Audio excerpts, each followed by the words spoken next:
Hi guys, কেমন আছেন সকলে? আশা করি আপনারা সকলে ভালো আছেন। আজকে আমি দেখাবো লোকাল হোস্ট থেকে কিভাবে একটি ওয়েবসাইট লাইভ সার্ভারে ট্রান্সফার করতে হয়।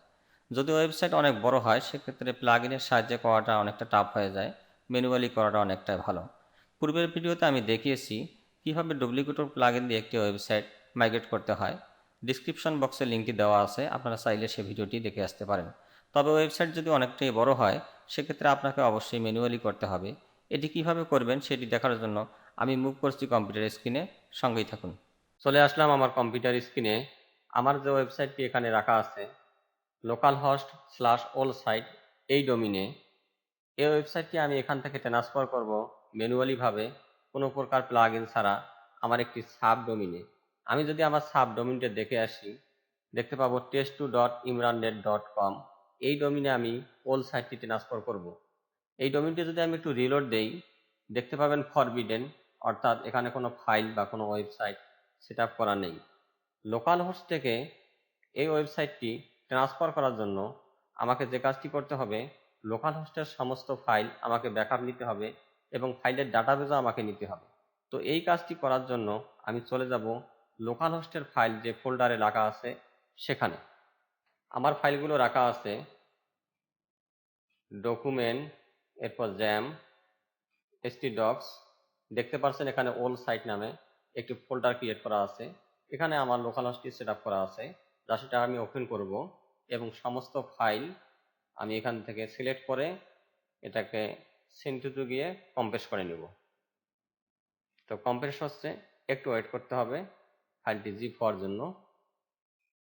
ওকে, ডান, আমার কাজটি সম্পূর্ণ হয়ে গেছে। এখন আমি এই জিপ ফোল্ডারটি ডেস্কটপে রাখলাম আমার কাজের সুবিধার জন্য। এরপর এটি কেটে দেব। এখন আমাকে ওল সাইটের ডাটাবেসটি নিতে হবে। এজন্য জ্যাম্পে গিয়ে মাই এসকিউএল এডমিনে ঢুকবো। এখানে ওল সাইট এখানে ক্লিক করব। এখানে যে ফাইলগুলি আছে সেগুলো আমাকে এক্সপোর্ট করতে হবে, এজন্য এক্সপোর্টে ক্লিক করব। আবার এক্সপোর্ট। দেখতে পাচ্ছেন আমার ফাইলটি ডাউনলোড হয়ে গেছে। আমি যদি ডাউনলোডে যাই,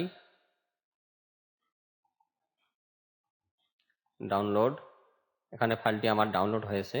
এটি আমি ডেস্কটপে রাখলাম আমার কাজের সুবিধার জন্য। এটি কেটে দেব। আমি যে ডাটাবেসটি পেলাম এটা হলো ওল সাইটের ডাটাবেস। এই ডাটাবেসটি যেহেতু অন্য একটি ডোমেইনে ট্রান্সফার করব, এজন্য ওল সাইটের ইউআরএলকে রিপ্লেস করে আমি যে ডোমেইনে নিয়ে যাব সেই ডোমেইনের ইউআরএল এখানে বসাতে হবে। এই কাজটি করার জন্য এটিকে এডিট করতে হবে। এডিট করার জন্য আমি নোটপ্যাড প্লাস প্লাস ব্যবহার করতেছি। এখানে যদি আমি Ctrl+F চাপি কিবোর্ড থেকে, একটি পপআপ দেখতে পাবো। এখানে রিপ্লেসে আমরা ক্লিক করব। এখানে দেখতে পাবো find with, replace with. Find উইথে ওল সাইটের ইউআরএলটা এখানে বসাবো। জাস্ট ওল সাইটের ইউআরএলটি আমি কপি করলাম,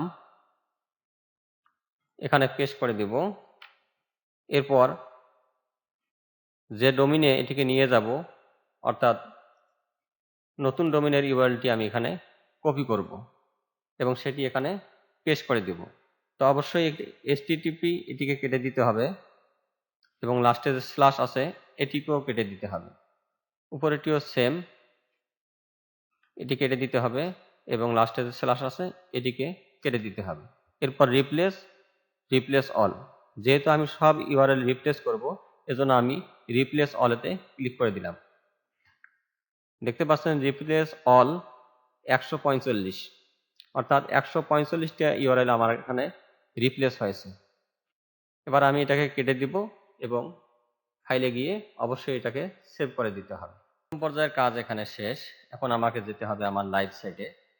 এজন্য চলে যাব আমার সি প্যানেলে, এরপর ফাইল ম্যানেজার, এখান থেকে চলে যাব public.html।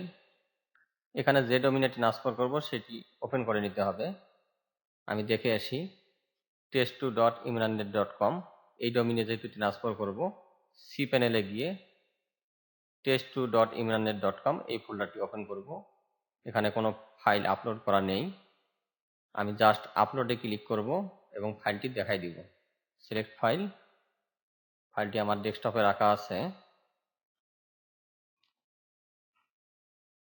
এটি দেখাই দিলাম। এবং ওপেন করব। এখানে ফাইলটি আপলোড হতে একটু সময় লাগবে, সে পর্যন্ত আমরা ওয়েট করব। ওকে, ডান। এখন গো ব্যাক। দেখতে পাচ্ছি আমার ফাইলটি এখানে আপলোড হয়ে গেছে। এটিকে এক্সট্রাক্ট করব, এক্সট্রাক্ট ফাইল, এরপর ক্লোজ। একবার রিলোড দিব। দেখতে পাচ্ছেন আমার ফাইলগুলি এক্সট্রাক্ট হয়ে গেছে। এখন এখানে একটি ডাটাবেস লাগবে, এজন্য আমাকে নতুন একটি ডাটাবেস ক্রিয়েট করতে হবে এবং সেই ডাটাবেসের সহিত এটিকে কানেক্ট করাতে হবে। এরপর ওল্ড সাইটের ডাটাবেসটি আপলোড করতে হবে। তো এই কাজটি করার জন্য আমি চলে যাব আমার সি প্যানেলে এবং সেখান থেকে আমি নতুন একটি ডাটাবেস ক্রিয়েট করে নেব। এজন্য আমি চলে গেলাম মাইএসকিউএল ডাটাবেস উইজেটে। এখান থেকে আমি একটি নতুন ডাটাবেস আমি ক্রিয়েট করে নেব।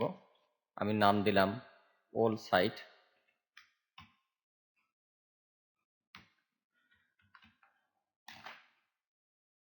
নেক্সট।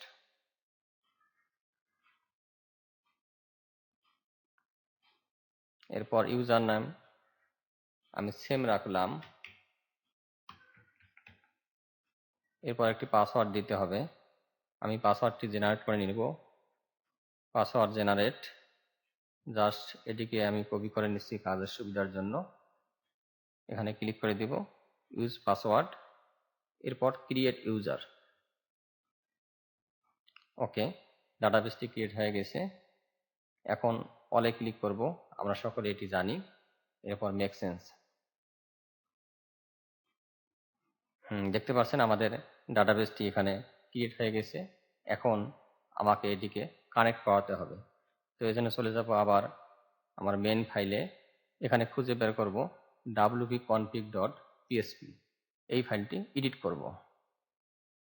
এডিট। এখন এখানে ডাটাবেস নেমটি চেঞ্জ করতে হবে, ইউজার চেঞ্জ করতে হবে এবং পাসওয়ার্ড চেঞ্জ করতে হবে।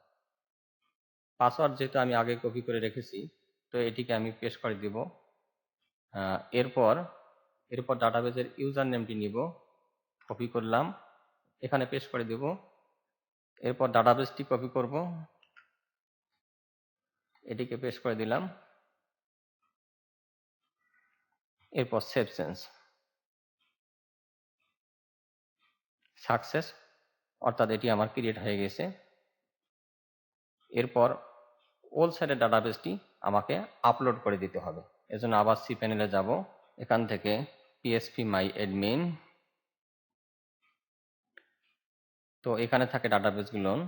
একটু ওয়েট করব এটি লোড হতে। এখানে ক্লিক করে দেব। আমি যেহেতু ওল্ড সাইট নামে ডাটাবেসটি ক্রিয়েট করছি, এটি ওপেন করব। দেখতে পাচ্ছি এখানে কোনো ফাইল নাই, অর্থাৎ আমার ডাটাবেসটি এখানে আপলোড করে দিতে হবে। এজন্য ইম্পোর্টে ক্লিক করব। এরপর ব্রাউজ করব। ব্রাউজ করে এটিকে আমাকে দেখাই দিতে হবে। এরপর জাস্ট গো। একটু ওয়েট করতে হবে এটা আপলোড হওয়ার জন্য। Okay, import has been successfully finished. এখন যদি আমার ওয়েবসাইটটি রিলোড দেই, দেখবো যে আমার ওয়েবসাইটটি সম্পূর্ণ হয়ে গেছে। চলে গেলাম সেই আমাদের ডোমিনে যেখানে ফরবিটেন লেখা ছিল। এখানে জাস্ট আমি একটু রিলোড দেব বা ইন্টার চাপবো। আমি ইন্টার চাপলাম। একটু ওয়েট করতেছি। তো দেখতে পাচ্ছি আমার সাইটটি এখানে সফলভাবে চলে এসেছে, কোনো প্রকার ঝামেলা ছাড়া। ওকে, এই ছিল আজকের ভিডিওতে। আমার ভিডিওটি যদি ভালো লাগে অবশ্যই লাইক, কমেন্ট এবং শেয়ার করতে ভুলবেন না। ধন্যবাদ সকলকে।